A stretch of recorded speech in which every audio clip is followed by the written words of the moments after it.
right. How y'all doing this evening? This is AMPspirationTTV. I am your host, the Plum Queen, and I have a special guest tonight. We have Yarima Karama in the building, fresh off of his lecture, The Annihilation of the Negropean. So we're going to get into that. How are you this evening? I'm good, Queen. I thank you so much for having me on. I think we went down this road before. There were some technical difficulties, but we're back in good fashion. And so I'm doing well. I appreciate you giving me your time and your energy because I know you've been lecturing all afternoon. So I appreciate you being here. Yeah. So why don't we start off with your lecture? How did that come about? What it was about? Well, I wanted to make sure that we start out 2020 good, on a good vibe. And I think that we talk about, as I was thinking about doing a lecture, I said, you know what, we have to start taking care of and defeating the enemy within internally before we can even talk about the external enemy.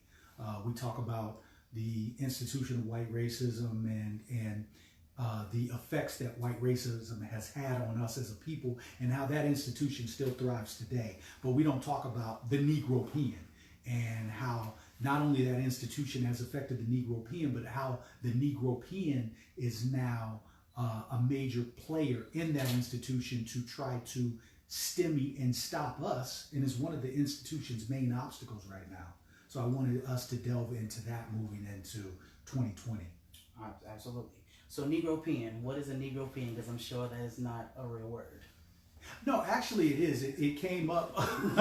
Isn't that? So I can go in Webster and I can see that? Okay. I knew you just created that on your own. No, actually, I think it was created by a brother named Wandero Tinsley.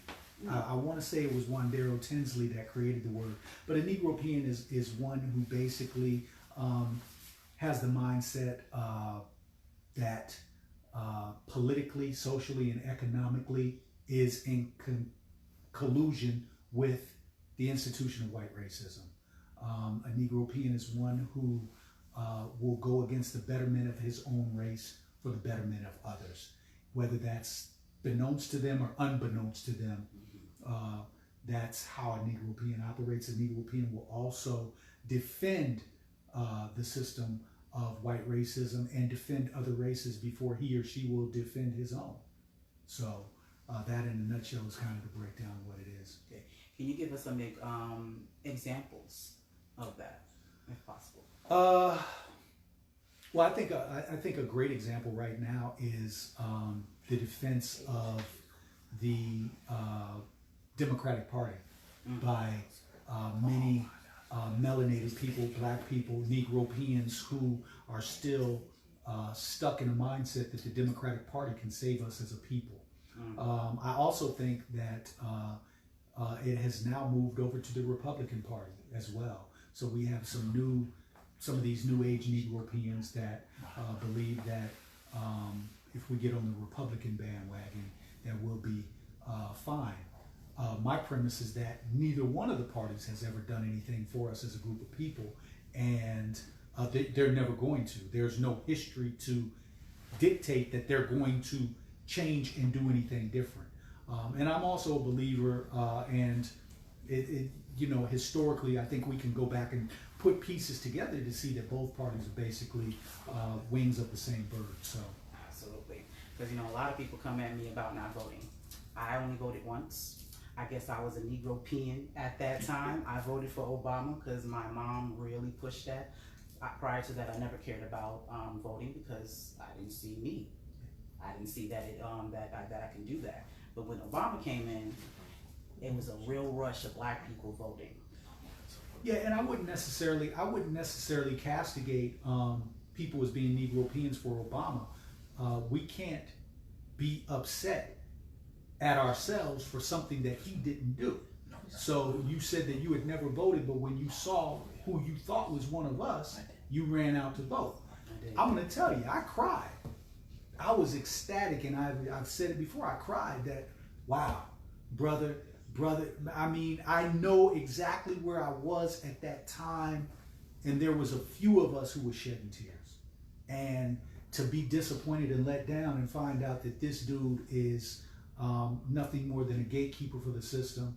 And I remember clearly there was a young sister, and they showed a video of her crying at his inauguration. Yeah, inauguration, and she was ecstatic. Young sister, you know, there was a lot of emotion, a lot of energy with our people when he got in. And then they showed her crying after he got out. And she was crying after he got out because she realized that, damn, all this time, this guy did nothing for us as a group. And she was, her tears of disappointment at that time were, it's kind of like me. I didn't cry when he got out, but I definitely cried when he went in, even though I didn't vote for him. So. Even though you didn't vote for him? Yeah. I can take it. Okay, now you have a book out called P.L.E.E.S, and you were speaking about, where I know the first P is about politics. Yeah. So can you elaborate on that? Because you do speak about, if we were to get into politics, how we should do that. Well, politics it's a game, and politics is no different than a car salesman. The car salesman is going to do whatever they need to do to sell you the car. The car happens to be a lemon. Once you drive off the lot, they've made their commission. They don't really care at that point. Politics is no different. So I'm saying that if we're going to be in this country, and my book goes over 5 strategies, that if we're going to be here as a people, because I don't see too many of us grabbing bags trying to move to a caveat. And even though there is, and let me tell you, there's a movement right now for that, and I think it's great. But I think that for those that are choosing to stay, it's long overdue. We need our own black political party. No ifs, ands, or buts. And what does our own black political party entail?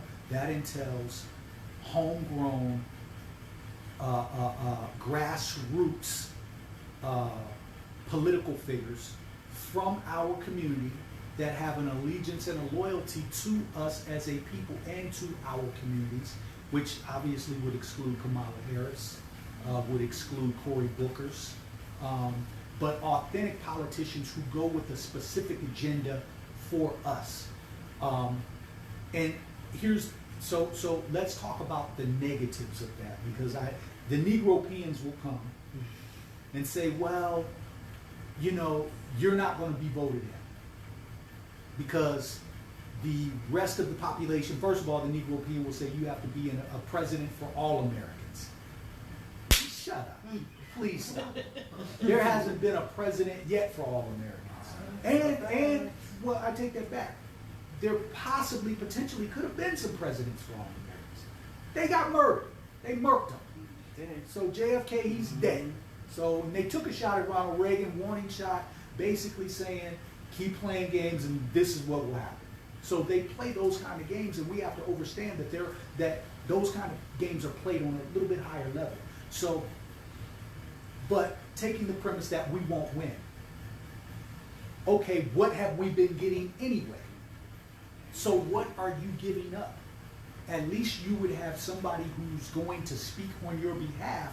And I would say that, okay, if we don't win, it would at least come to a point where we could extort our vote.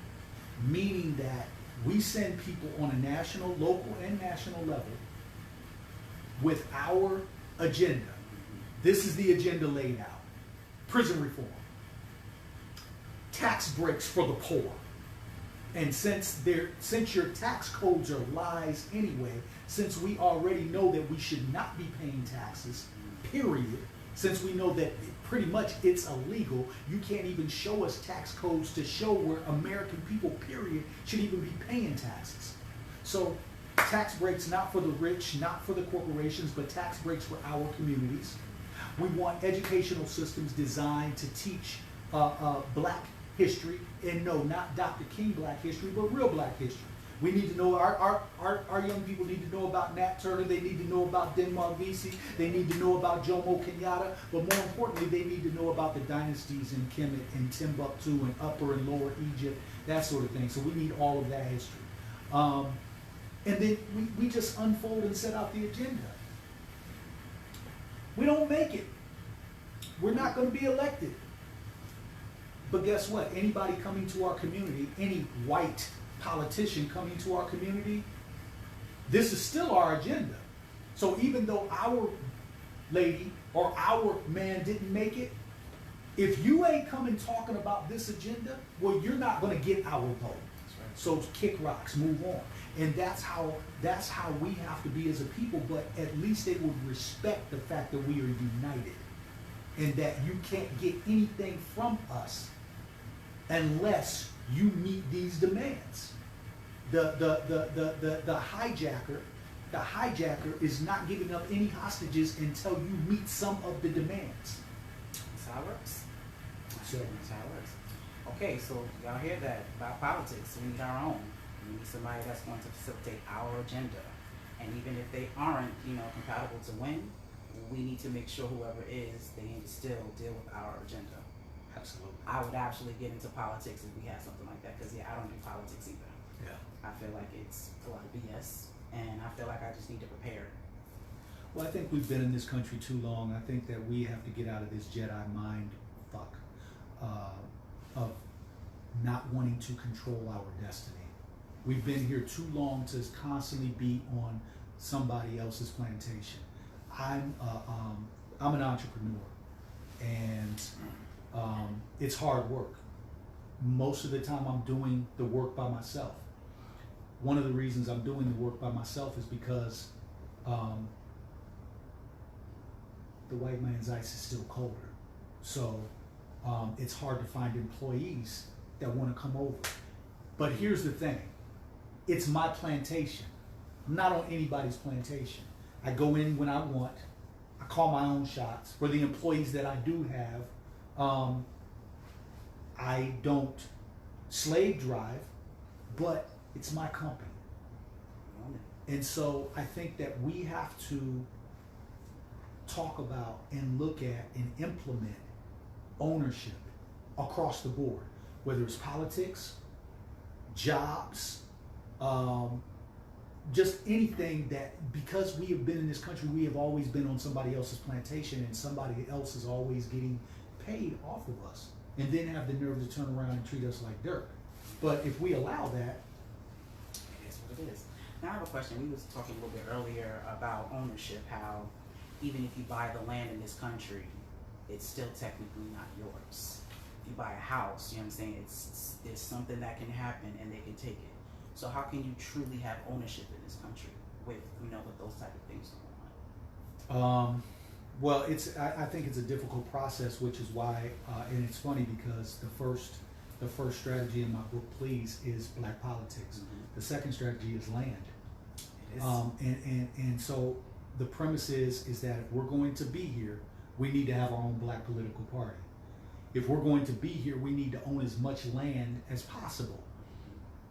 How does the land and the politics go hand in hand? Because now you can set policy. See, if we were on code, we're in ATL right now. If we were on code, there could be a mass exodus, because remember, a lot of times white people, man, we start moving in, they move out. They do. So we could literally gentrify a state or two. When we start talking about these different groups that talk about give us 4 or 5 states, we could literally do that by migration. Now that would take some work. It would not only take some work, but it would take some sacrifice. It would take what the Mexicans are willing to do when they come to this country. It would take people living 5 and 10 deep in a home, but seeing the bigger vision. So it would take these things. It would take the individuality out of it and put the group back into it. But we could literally come take over a whole state. We could take over the state of Georgia just by people moving in. Well, what happens if you take over the state of Georgia? If you eliminate the Negropeans, because we will have a whole state and they'll still vote white. They'll still vote a cracker in. So you have to eliminate the Negropean, and that's the Negropean mindset. But you could take over the state. You take over the state, you take over the politics. You take over the politics. Remember, each state is still sovereign. It has its own sovereignty. So you take over the state, you take over the politics. Now you start to rewrite some of the policies within that state. Now, is this something that can be done overnight? Well, no, but we didn't get in this condition overnight. So it's going to take work. And this is the problem. Negroes don't want to work.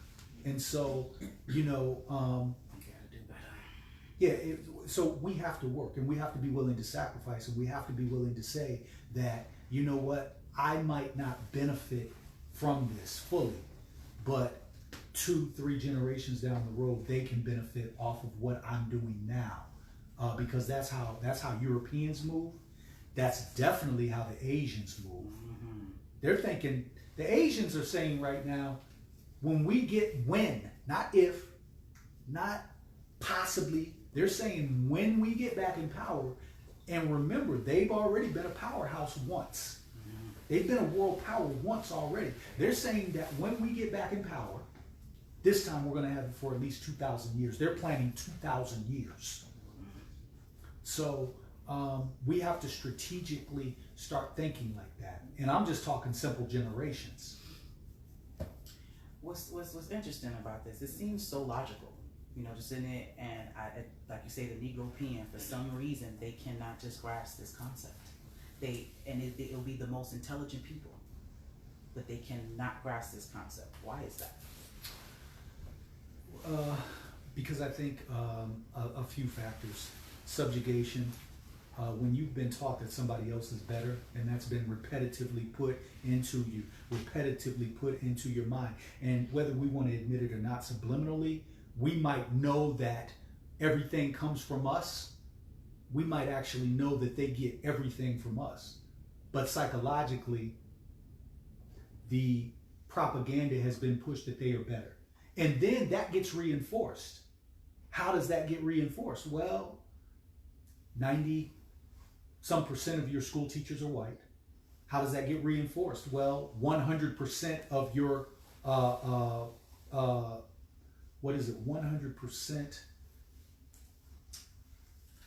I can't remember that figure, but it's 100% of, I think, these corporate owners, corporate business owners.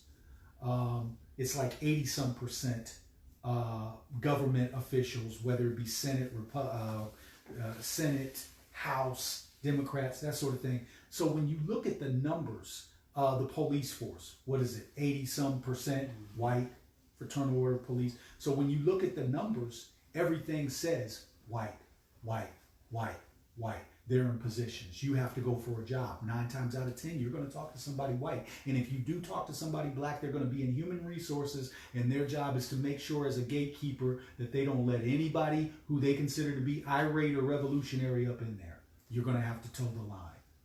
But I hear the word black excellence so much. That word goes around so much. So where's all this black excellence going around, yet we still don't have our, our own, stuff. So what is that really about? Well, you have to understand the psychological overtones when a narrative is being pushed, such as black excellence. Why does that narrative need to be pushed? Because we've been down so much, we're trying to find a way out. So black excellence. Buy black. Why does that narrative have to be pushed? We should not have to tell black people to buy black. We should not even have to utter the words black excellence, because we exude black excellence in everything that we do. And they know it. But they have beat us over the head so much that in order to get back some semblance of respect, in order to get back and remember, and it goes back to a portion of the lecture I talked about today, the black and white doll test. Indeed. And so that's how we view ourselves. So now where you have an awakening of melanated people who are saying, wait a minute, I'm starting to see the problem. Wait a minute. This is the real history. Wait a minute. And they're starting to put pieces together. So black excellence is born out of that. It has to be said, because we're coming up from under the mud, so to speak, of a people who have told us that we are nothing more than 3/5 of a human. They have said that we are animals. They have relegated us to basically chimpanzees in the wilderness. When we know, when we do the history, wait a minute, you were the ones on all fours. You were the ones over there in the caves of Europe. Wait a minute, you were the ones that had dogs guarding your white women while you had to go out into the cold and hunt. Wait a minute, the Moors went in there, black Moors went in there and taught you all how to bathe. They taught you all what bathing was about and how to wash your ass and how, wait a minute. You Caucasians were the ones that had shit huts for homes. You used manure to put homes together because you didn't know how to build. This is facts. Read Making of the White Man. So once we start to realize that they have done a Jedi mind fucking made us the villains of who they actually are, then out of that is born, okay, black excellence, buy black, black pride, black power. Because these are things that, these are our words that are supposed to uplift a people that have been down, hit over the head, and still are making it. That's crazy. Okay, so you got politics, you have land. Yeah. What do we have next? Well, you got, for the levels of P.L.E.E.S, you got politics, land, economics. And economics is a key component because we know that the Rothschild said, I don't care who's in power. Let me control the money. If I control the purse strings, I'll control everything else. And so we know that economics is a big component. We know they killed Gaddafi because he was trying to start his own gold standard, which would have basically knocked out the British pound. It would have knocked out the petrodollar. It would have knocked out U.S. currency, which U.S. currency is not backed by anything anyway, except what U.S. currency right now is just like a diamond ring. It's worth no more than what the Jew puts on it. The currency is worth no more than what the U.S. says it is. So economics is big, and I start with small things. And we have to understand, again, this is a process. To be in this country and to have a black bank, that's great. But they are still FDIC connected. Okay. So it's not really our own. You still have to work within the confines of the white racist system. And this is what we have to work on breaking away from. So even small things like Cash App. We got children that are being born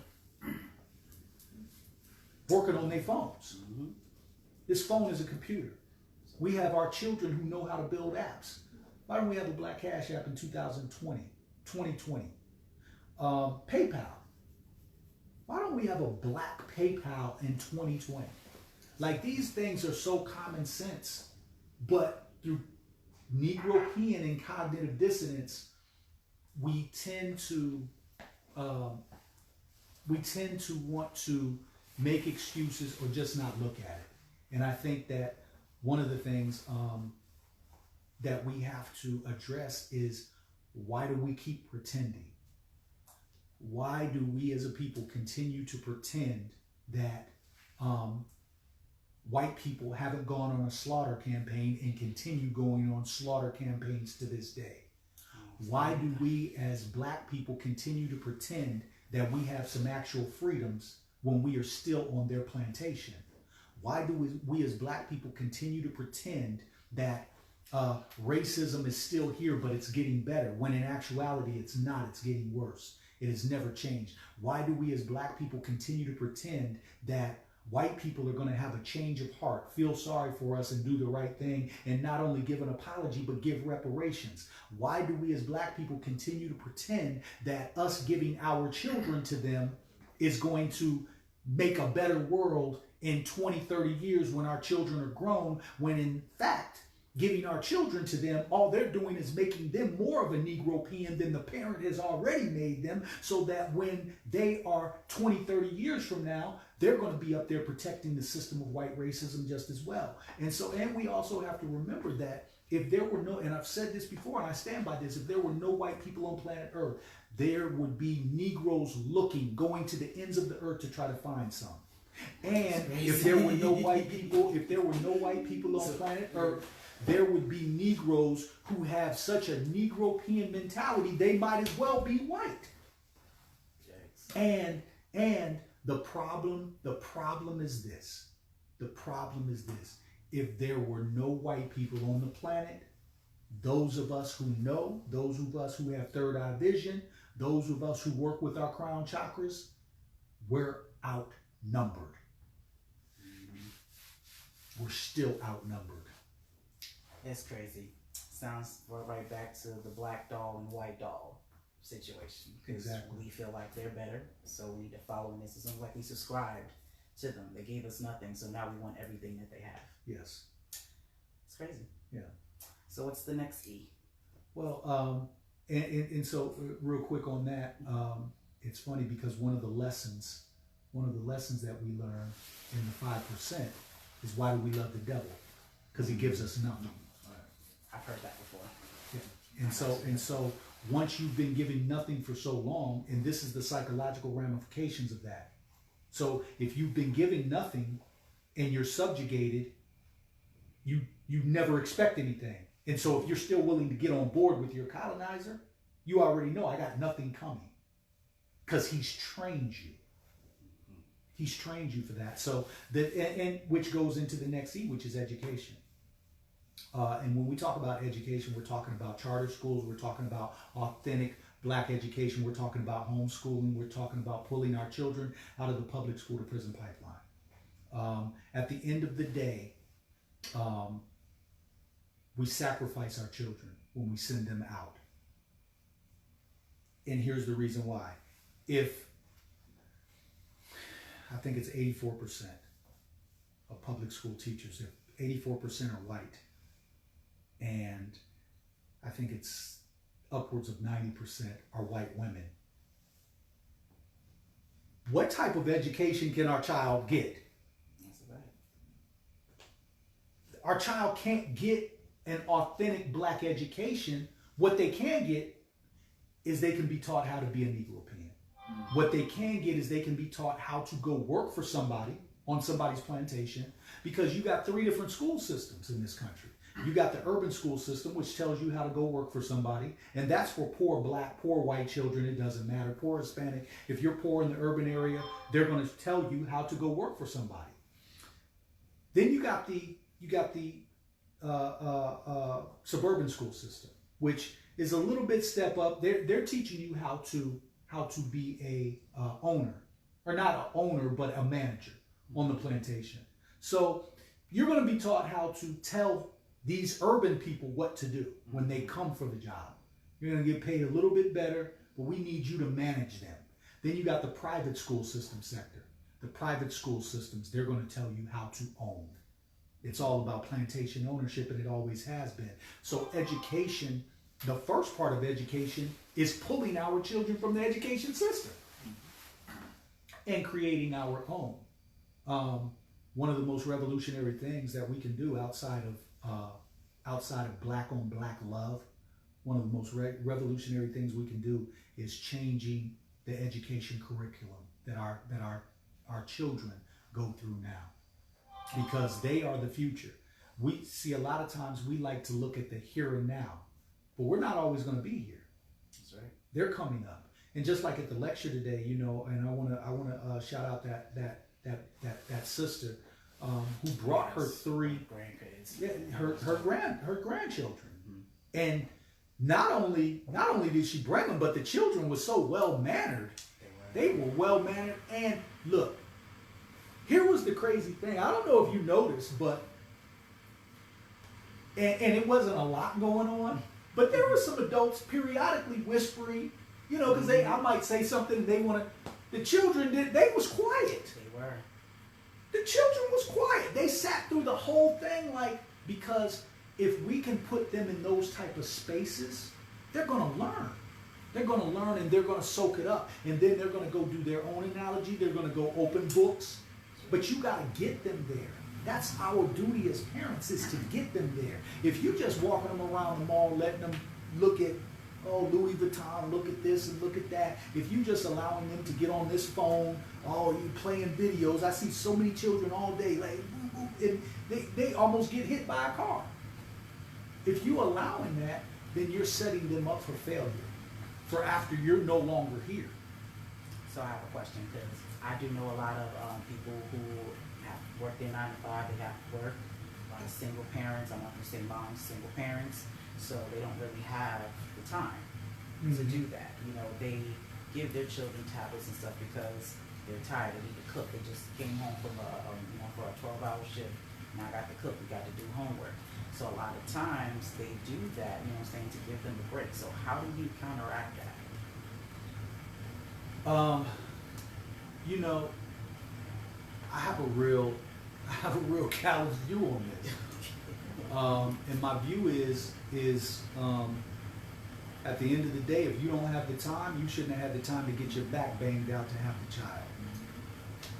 If you don't have the time, after you get off work, if you don't have the time, you shouldn't have had the child.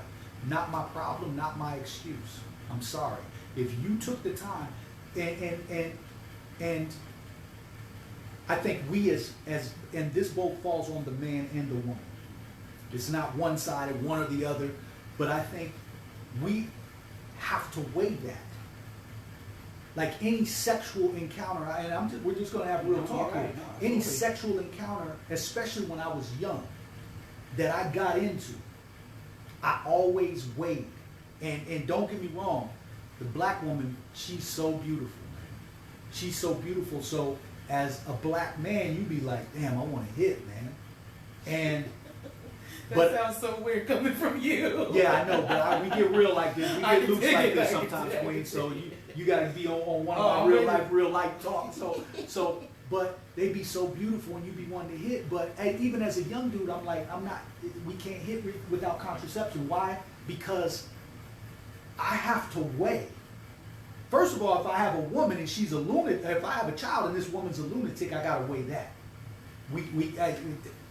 But I gotta weigh, even more importantly, my time. Mm-hmm. What amount of time am I gonna give up for this queen? I'm honest. I'm selfish. I don't want to give up my time, so I can't have that child. So we can't, and fortunately, nothing ever broke. You know what I'm saying? But that's the mindset that we have to be at. I actually respect the young people who are. I know a young couple right now. They're planning it. Like I want to have, but the young lady, she got into the corporate sector. Very came out of college, got into the corporate sector. Very, very intelligent woman, very progressive, and wanted to have some savings, wanted to travel. So she's been all over the world. And her guy, he works, he's in IT, so he's doing his thing.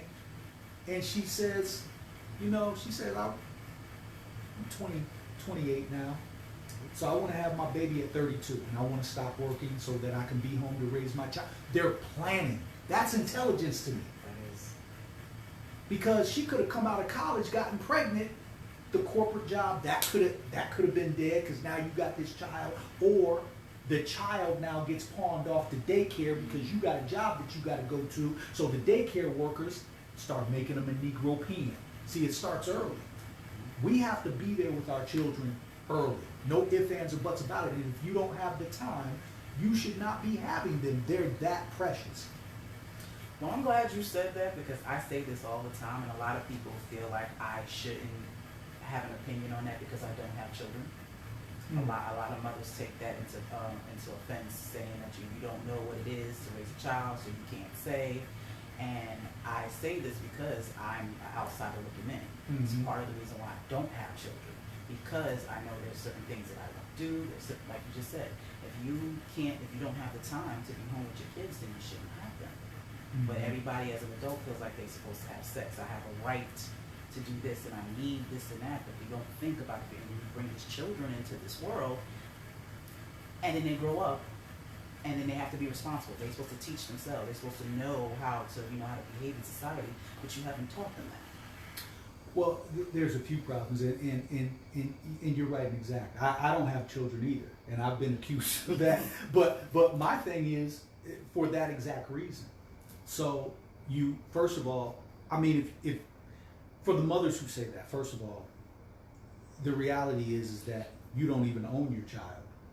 Because as soon as you have that child, and I'm going to get a little bit off subject, but we'll get back on. Once you have that child, and then you do the birth certificate and the social security number, well, now your child is part of this U.S. corporation. Now you can't even discipline your child. That's crazy. So But that's a whole nother thing. I don't know what it's like to be a mother, to raise a child, but I will tell you this: I've mentored hundreds of children. I've had field trips, never lost one. Taken them out of the state, brought them back, never lost one. You make time. There's no ifs, ands, or buts about it. You make time. You make time. Because you will make time to go do other stuff. You make time to make babies. Well, people make time all the time. I really don't have the time, but I'm gonna go out to the club for an hour. I don't have the time. I got to get up in the morning, but I'm gonna make time to go to this party. And then they'll use the excuse, well, I was invited. I really don't want to go, but I don't want them to think. Shut up. You want to go to the party. So, because if you didn't want to go, you just wouldn't go. So you make time for that. We always make time for the stuff that is inconsequential in the long run. We like short-term fixes and what I call drugs. They just feel good moments for us. But the stuff that is for our salvation, we don't make time for that. And our children is for our salvation. So, and again, it's not one-sided. The mother can get frustrated. And I get that. Because this dude is shucking his responsibility. So she should get that time to go out. If his ass was at home, but he shucked his duty and left. So now she's stuck with 3 children by herself, and this dude ran off. Hopefully he didn't run off with a white girl, because that makes the hit even worse. But he ran off. He shucked his duty. So now she's like feeling overloaded. She got to work, take care of these children, and she ain't getting no reprieve. I get it. I get his irresponsibility, but I also get you didn't have to have them. And these are critical thinking. This is the critical thinking that we have to go through. It's a process. We have to ask ourselves this, I don't mean to sound harsh, but the reality is that if we're going to get out of this conundrum, there's some harsh truths that we have to tap into, and that's the educational part. I agree with that 1,000%. And it's part of the reason I talk about this a lot on my platform, and Awesome. I've definitely gotten some flack. I've gotten a few people that have actually come at me about that. And I come from a perspective of a child. Even though I'm an adult, I had a very interesting childhood. I went from Christian, and my mom met a man who was in Islam. So our family kind of disowned us because we changed religions. And then now being with them, I was taught, blood's nothing, family is family. Come to find out, that's not how that is. So for me, family has been my friends and the people that I vibe with. So I go about my tribe. But I do remember as a child how it felt, to be neglected in some ways. I remember how that felt. So I come from that perspective. And I love my mom. She was amazing and all that. But if she had done certain things differently, I might have different perspectives about certain things. I might not have felt certain ways. So that's the perspective that I come from when I'm speaking about, because I don't want to tell, because I don't have a child. And I'm not in those situations. All I have to do is think about me. All I got to do is take care of myself. But I do feel like we do have to make different decisions, because you pick the people that you sleep with, you choose to do those things. So I try to push that. So I'm appreciate you, you saying that. Because a lot of people definitely feel like I shouldn't. Well, I was fortunate in some ways. So I had 2 parents. I had a stepfather who was brutal, punished me, and let me know early, like, you're not my son. So that was the bad part. And he punished my mother too. The good part was that I had a chance to travel because he was military. So I was able to travel the country as well as outside the country.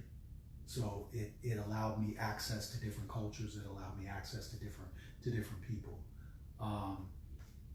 So I left home at 14 because once I made the decision at 8 years old, once I'm fast enough to run, I'm getting away from you.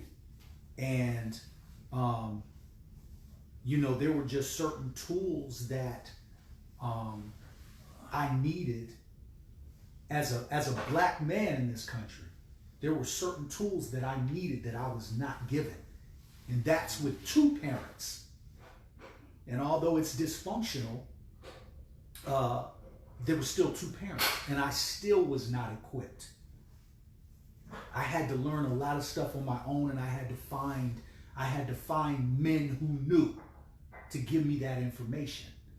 And so, you have a lot of children out here now that's raising themselves. They're growing up on apps. They're growing up on television. And so they are in the same boat, finding their tribe. I had to find my tribe. I tell people all the time, my family has always been strangers. They've always done more. And it's been like that my whole life. I've always found strangers who have come through, whereas you would think blood would be there. They not, but it'll be a stranger. So true story of my life. Exactly. So I get in, and so we shouldn't have our children go through that. That's a harsh process to go through, to try to be out here finding your tribe because the parent didn't have the wherewithal to teach, to sit down, to give you the time and attention that you deserve. It's a lonely road. It is. So, gotta hold ourselves accountable. Absolutely. The biggest thing, because we do talk a lot that you started, instead of talking about outside people and what they're doing, we need to hold ourselves accountable for the things that we do and the perspectives that we have and how we see things. Yeah. So S. The final S for please, and that's P.L.E.E.S. Politics, land, economics, education. The S is spirituality.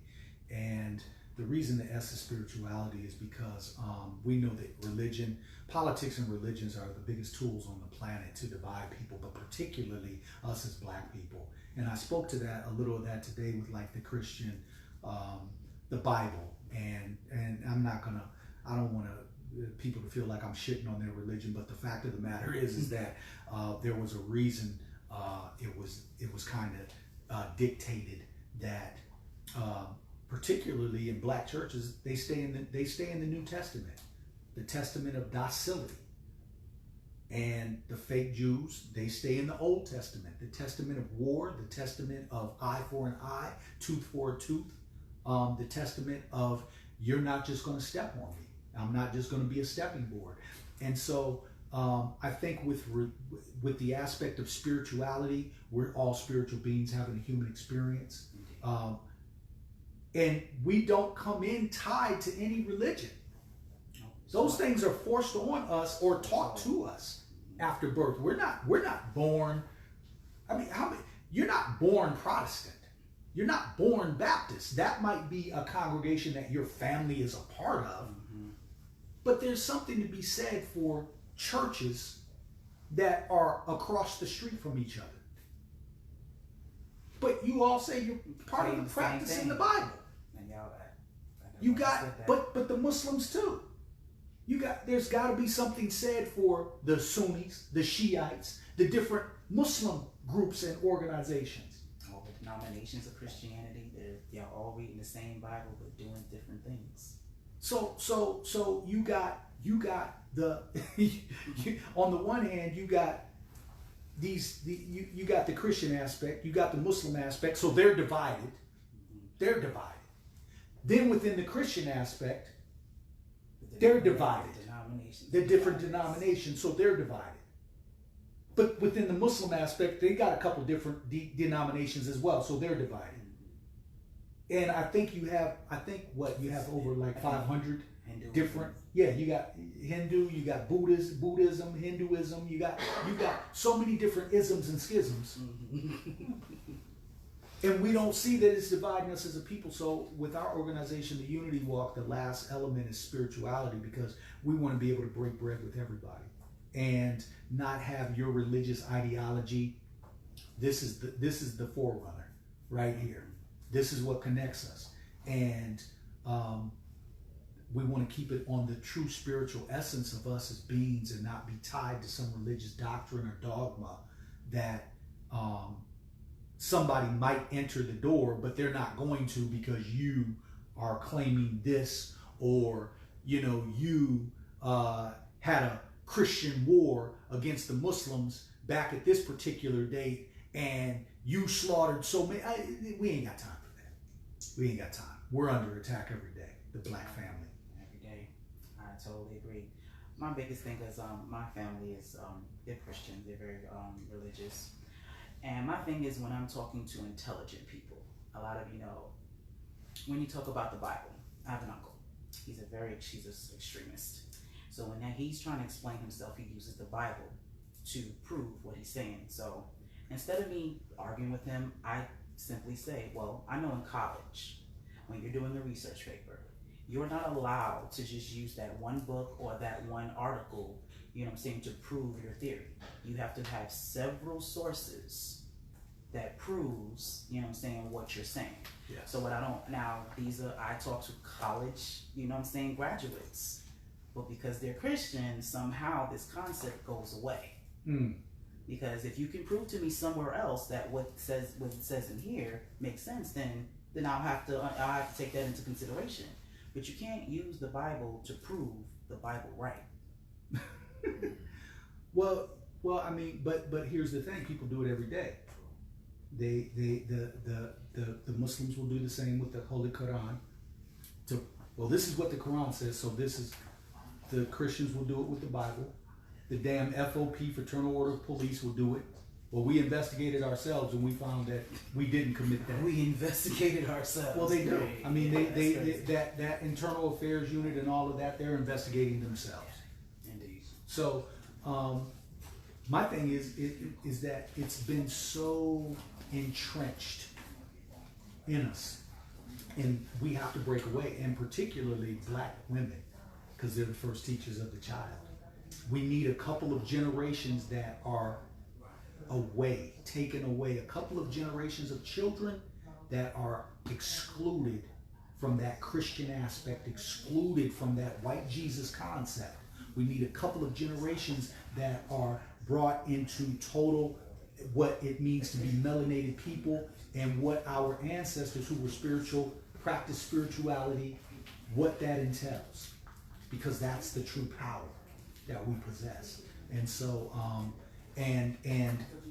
once you see that, once you see a system in place and see it for what it is, and you start to step back, push back from that system, then you can start to create your own system. Absolutely. And that's where we need to be. Well, if I ever get to use my uterus, that is definitely the plan. I'm still relatively young, so I can go on and do that. That's definitely I want to. Definitely the end. My mentor, Jamar Milton, he says this all the time. The black woman we are the ones who have to change everything. We the one who co-signs a lot of this fuckery that goes on. Yeah. If we're okay with it, y'all follow. Like with he uses the tight pants thing. Yeah. The reason why men do that is because black women okay it. Right. We'll date men who wear that. We'll allow our sons to do that. Right. So anything we co-sign, they co-sign. So if we shut it down, they'll shut it down. Yeah, and the argument that I've gotten from sisters on that is that,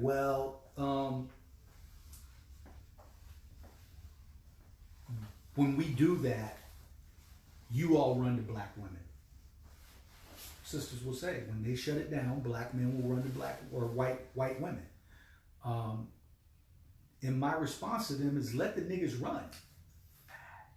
If they want to be over there with the she-devil, let them run, because you didn't need them anyway. Because if they don't value you enough, then it wasn't worth it anyway. It wasn't worth it anything. So guess what? They're doing you a favor, because they're going to go over there and dog her. But guess what? If they ever come up, she's going to dog them back. And so you miss all the fuckery, you miss all the nonsense. Let them run, because the true brothers going to stay. They're going to stay, and they're going to get it right. I mean, that's with anybody. I don't understand a lot of women why I don't want nobody that don't want me. You know what I'm saying? Like you said, you're doing me a favor. Why would you even want to be this? Like I used to be a cliche. Black women get mad when you see a celebrity that you like. You know what I'm saying? Dating a white woman. I say, oh, we lost one. Yeah, no. If that's what you like, you know what I'm saying? And I'm a person, I don't care who you like, who you love. I have friends who are, you know what I'm saying, in multicultural relationships and all of that, but at the end of the day, if you don't like me for me, then I don't need you, so. Yeah. Deuces. Like, you do me a favor. Right. But a lot of us don't feel that way. Right. A lot of us women don't. Well, and that's part of the indoctrination. That's part of the self-hate that's been induced upon both our people, our black men and black women. So that's all a part of it.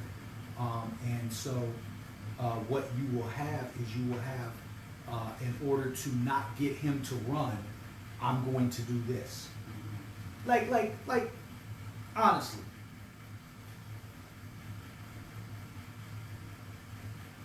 I got an OG. She's an elder. She said, you know, Yarima, back in the day, black women didn't give oral sex. She said, that was, what? She said, but when brothers started running over the white girls and saying they was doing it, now in order for us to try to keep black men, now we started. And it's little things like that. Little things like, now whether it's true or not, I didn't live back in that time, but I have no reason to believe that she was lying. Right. So, and she's an elder, she had no reason to lie. So little things like that. Dress. The dress code.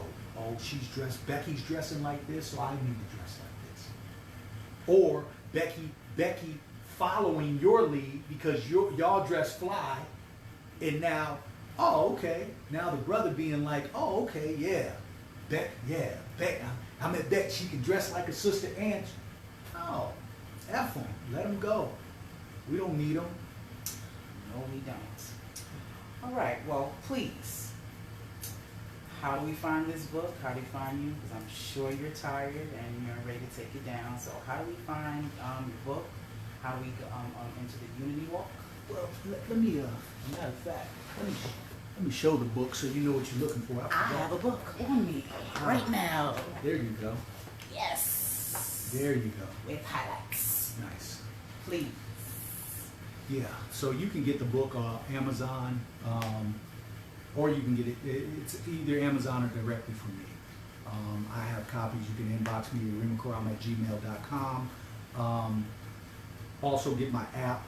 You can message me through my app, the Yarima Karama app. You can either get the Yarima Karama app on iOS or Android. You can go to the Google Play Store or the App Store, or you can go to my webpage, www.yarimakarama.com, and you can download it via that avenue. Again, either iOS or Android, and then you can message me. And then also check out, you can message me through our Unity Walk page as well, which is www.theunitywalk.com. This year, we have some events coming up in Brooklyn. In February, we're going to have our self-defense class coming up for black women particularly. And that's going to be in BK. I will keep you posted on the date, the time, and then we're going to have those in a few places around the country. But we have our National Unity Walk coming up August 8th, 2020. That's going to be in the home of Black Wall Street. That's going to be in Tulsa, Oklahoma. So we're ecstatic about that. Make it a vacation. Come out, bring the family, bring the friends. We already got the place booked. If you need hotel discounts, we're staying at the Abbott Hotel. All you do is either call or go to the link on my Facebook, Twitter, or IG page. Hit the link and you'll get a hotel discount for your stay between August 5th and I think it runs through the 10th. We're going to be there from the 6th to the 9th with the event being August 8th. So we're going to be right in the heart of Black Wall Street, the Greenwood District. So again, make this a vacation. Last year we were in Kansas City, Kansas at Kandara Ruins, a historical black site where the Underground Railroad ran through. This year we're in the home of Black Wall Street. So that's how they can connect with me. Well, that is awesome. I am going to make it my business to be at Black Wall Street, because that is something Please. that I just the fact that it's at Black Wall Street. Yes. I had to be there. I had to see that and to Yes. touch that in real life. So I appreciate you doing. And please bring that defense class to Georgia, Yes. because they actually had one out here, and I'm sure the time who were the ones who had it set up. Yes. I would like to attend yours. Yeah, we'll definitely, as soon as we can get a space down here, and as soon as we can get a coordinator for a Unity Walk down here, Okay. we'll I'm make working that- on it. yeah, I'm we'll make working that on it. happen. I'm working on it. Also, family, love this lady. She's doing spectacular work. Give her the praise that she deserves, because to have Black platforms, this is Black media, and it's very important, because when somebody else is pushing the narrative, they rewrite the history. They can tell the story any way they want it. So we need our Black women, Black men, but this beautiful Black sister, we need her to continue doing the work out here that she's doing. So make sure you support, make sure you bring people over, invite people. I'm sure she talks about a plethora of different issues, but we need this. Black media is so important. So you're valued. We thank you. I thank you for having me on. I'm very honored. You don't know, I'm trying to be like him when I grow up, and I'm a fan. Thank you. Most people get excited about seeing celebrities. I get excited to seeing, you know what I'm saying, men and women who care about us. You're dedicating your life to helping us. Yeah. And so you deserve. I'm on my way up there. You've been doing it, so I appreciate you so kindly. Well, I appreciate you too, Queen. And what she's not telling you is that the Black woman is God, but like, she got a cousin sitting over here on the side, and she's hungry. So she's like Yarima. She told me before we got here, she's like, don't talk too long, because I need to eat, right? And she said, this is what she said. She said, you're going to see the Negropean come out of here, nigga, if you start talking too long, because I need to get to this vegan spot. I need to get to a chicken spot, some spot to eat. So I'm out, because I don't want the Black woman coming at me, right? I don't want her coming at me. So I'm going to bow out. I love you all. Thank you. And yeah. Okay, well, I appreciate y'all for giving me your time and your energy. I appreciate Yarima Karama, and you know what I'm saying, the Negropean over here who needs some food. Make sure y'all go to YouTube, AMPspirationTTV. This will be up tomorrow, because we got to get back to making. Also, shop at Tiffy's Corner. Okay, I know Love Day is coming from the 19th through January 19th through February 14th. We're gonna get 20% off if you use the Plump Queen code. Return to Essentials and join the wave. We have all new products, so make sure y'all get you some. I love y'all. We love y'all. Peace. Be inspired.